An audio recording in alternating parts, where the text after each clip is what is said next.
But the thing that's funny to me is, because I've got to be honest, if I would have been able to vote in the elections, I probably wouldn't have voted for Trump. But when I'm speaking to some sort of hyper liberal, I will promote Trump like he's my dad. And It's yeah, it's fucked up because it's like I voted for Trump, but I didn't vote for Trump because I thought, wow, this is a great guy who's going to do great things. I wanted to let all those politicians know this is how bad you fucked up for decades. That we elected this guy. Now let that sink in, you son of a bitch. That's what my vote was cast for, to let them know that.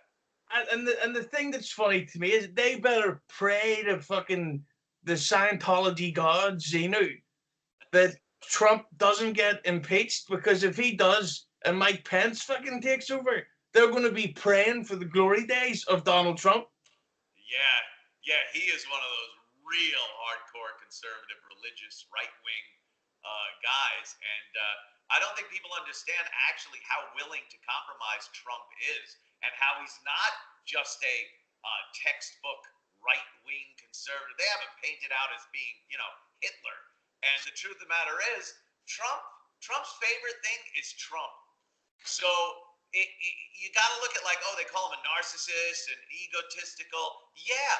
And he wants America to succeed so he can say, look what I did.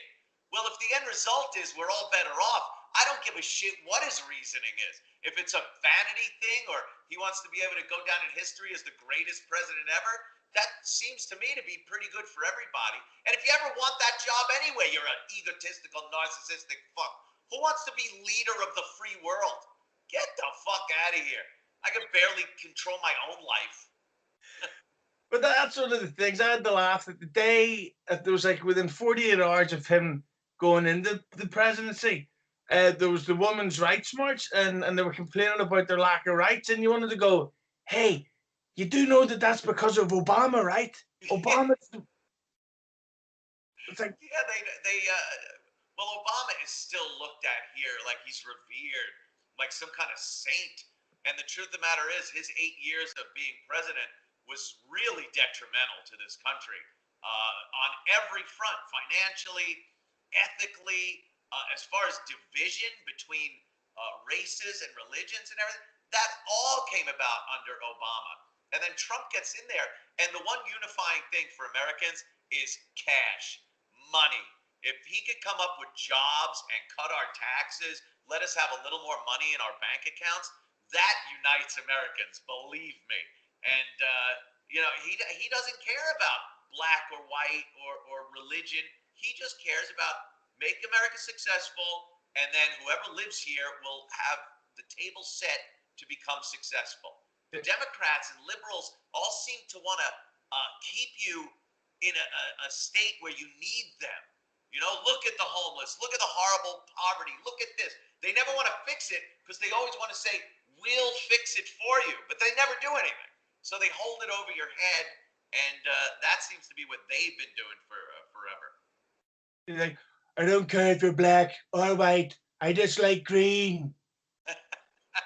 Wonderful, terrific, great people. Where are my African Americans? Where are they? Where are they? I love his speeches.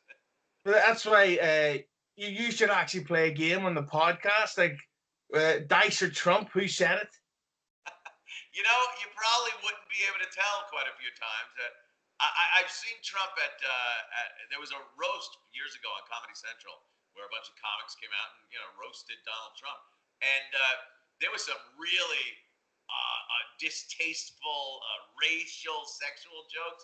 He's laughing his ass off, and he didn't change over the period of between the roast and his presidency. He still finds that shit funny, but I love how he drives the left crazy. I can't get enough of watching him say shit and driving everyone in the world nuts.